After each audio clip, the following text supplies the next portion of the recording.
Hello everyone, कैसे हो आप सभी। उम्मीद करते हैं आप बहुत अच्छे होंगे। दोस्तों, आज की इस वीडियो में हम बात करेंगे टीसीएस बीपीएस जॉब रोल क्या होती है, क्योंकि बहुत सारे हमारे दोस्तों का कमेंट आता है कि टीसीएस बीपीएस जॉब कैसे करना है, कैसे अप्लाई करना है, इस जॉब का क्या मतलब होता है, कौन कौन अप्लाई कर सकता है, क्या ये आईटी वाले कर सकता है, क्या इसमें प्रोग्रामिंग लैंग्वेज की नीड होती है। तो सारी चीज़ें इस वीडियो में आपको हम डिटेल्स में बताने वाले हैं। तो चैनल पे नया हो तो चैनल को सब्सक्राइब करके बेल आइकन को ज़रूर से प्रेस कर लीजिएगा, क्योंकि यहाँ पे हम आपकी जो भी जॉब से संबंधित रिलेटेड कोई भी कंसर्न होता है तो आई am always help here for you. तो चलिए वीडियो को शुरू करते हैं और बात करते हैं टीसीएस बीपीएस के बारे में। दोस्तों, सबसे पहले बताता हूँ, टीसीएस टाटा कंसल्टेंसी सर्विसेज है, जो कि बहुत ही रेप्यूटेटेड कंपनी है इंडिया की, जहाँ पे आईटी की बहुत सारी सर्विसेज गवर्नमेंट ऑफ इंडिया को दी जाती है और private sector, government sector, public sector, सभी जगह आईटी की सर्विसेज जो है टीसीएस के द्वारा प्रोवाइड की जाती है।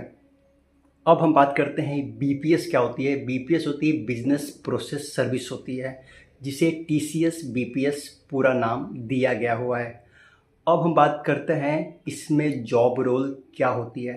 दोस्तों, अगर आप टीसीएस में एज अ बीपीएस ज्वाइन करते हैं तो बेसिकली वहाँ पे आपकी जो काम रहता है वो वहाँ की डेटा मॉनिटरिंग, रिपोर्ट बनाना, वॉइस प्रोसेस, चैट प्रोसेस, कुछ जो है बिना कोडिंग से जुड़ी हुई चीज़ें होती है, जो कि मैनुअल चीज़ें होती है, जो रिपोर्ट बनाकर तैयार करके देना होता है, वो काम जो है टीसीएस बीपीएस वाला करता है। क्योंकि आईटी कंपनी भी बहुत सारी डेटा होती है जो बनानी होती है, रिपोर्ट्स बनाने होते हैं, क्लाइंट से बात करनी होती है, कस्टमर सपोर्ट के लिए बात करना होता है, क्लाइंट की कोई क्वेरी होता है, वो जो है टीसीएस बीपीएस के जो एम्प्लॉय होते हैं वो उसको फुलफिल करते हैं, उस पर काम करते हैं।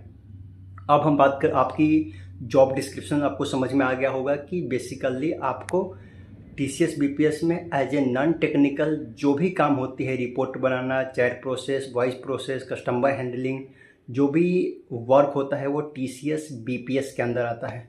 अब हम बात करते हैं टीसीएस बीपीएस के लिए कौन कौन अप्लाई कर सकता है, who can apply for the TCS BPS. So basically, if you have done your graduation in any other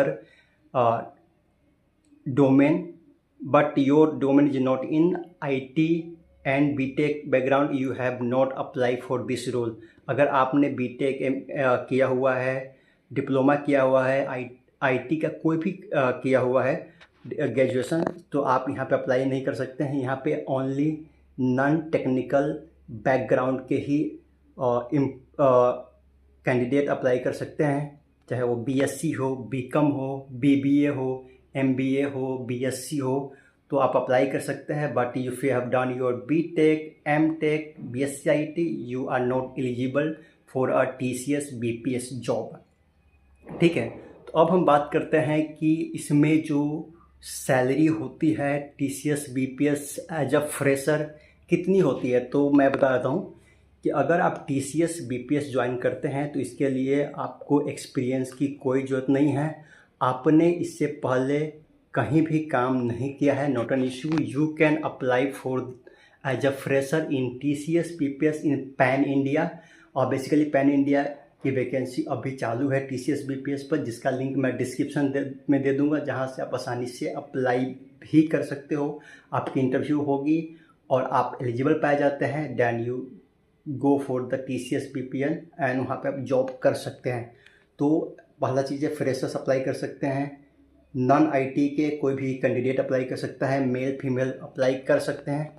अब हम बात कर लेते हैं यहाँ पे कि सैलरी कितनी होगी। अगर आप as a fresher TCS BPS job role के लिए जाते हो तो आपकी जो है फ्रेशर्स की सैलरी यहाँ पे 18,000 से लेकर 22,000 इन हैंड होती है।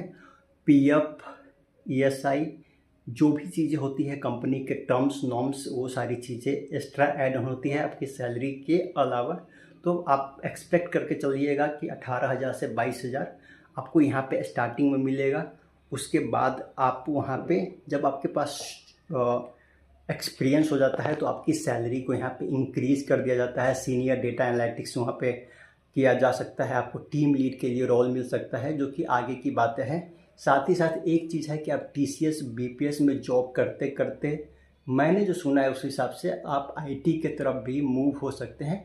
अगर आपकी टेक्निकल एनालिसिस अच्छी हो जाती है, आपकी टेक्निकल सपोर्ट अच्छी हो जाती है, तो you can choose IT domain also in TCS in field. आपको बाहर से कोई कुछ नहीं करना है। इंटरनली जो प्रोसेस होता है, इंटरनली जो इंटरव्यू होता है, उसके बिहाफ पे आप IT की तरफ भी मूव कर सकते हैं TCS BPS से। उसके बाद तो आपकी सैलरी जो कि बढ़ जाता है। आपको मालूम है कि 5 LPA से लेकर 10 LPA 15 LPA जो भी आपकी क्वालिफिकेशंस होती है, जो भी आपकी एक्सपीरियंस होती है, इंटरनल जो टर्म्स एंड कंडीशन होते हैं, उसके अलावा उसके बिहाफ पे आप जो है अंदर TCS BPS से IT की तरफ मूव कर सकते हैं। वो बात की बात है। बट जब आप फ्रेशर TCS BPS ज्वाइन करेंगे तो एक्सपेक्ट करिएगा कि 18 से लेकर 22 हज़ार तक ऑन कर सकते हैं। उसके अलावा यहाँ पे आपकी सैलरी इंक्रीज होती रहती है।